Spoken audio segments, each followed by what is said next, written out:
वो आहिस्ता आहिस्ता दरवाजे की तरफ बढ़ी। जैसे ही उसने हैंडल पर हाथ रखा, उसे दूसरी तरफ से हल्की सी सरगोशी सुनाई दी। इमामा, बाहर आओ। खौफ से उसका जिस्म कांप उठा था। ये तीसरी रात थी जब उसने फैसला किया था कि आज वो जाग कर मालूम करेगी कि आखिर ये दस्तक देता कौन है। पहली रात उसने सोचा शायद हवा की आवाज होगी।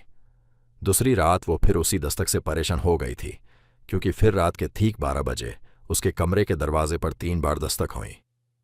थक थक थक।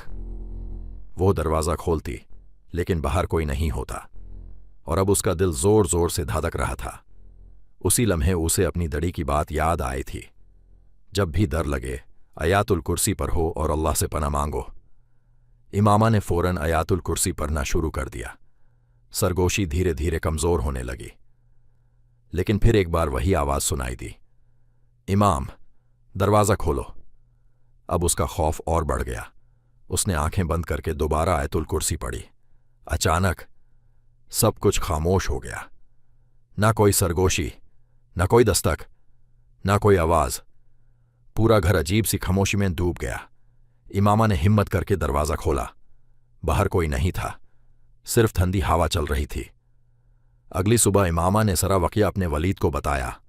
वलीद मुस्कुरा कर बोले, बेटा, जब भी इंसान को डर महसूस हो, उसे अल्लाह की पनाह तलाश करनी चाहिए। अल्लाह की हिफाजत से बढ़कर कोई हिफाजत नहीं। उस रात इमामा ने सोने से पहले आयातुल कुर्सी और अपनी मसनून दुआएं पढ़ी, और फिर कभी उसके दरवाजे पर वो पुरअसरार दस्तक नहीं हुई। सबक: जो अल्लाह पर भरोसा करता है, अल्लाह उसके लिए काफ़ी हो जाता है।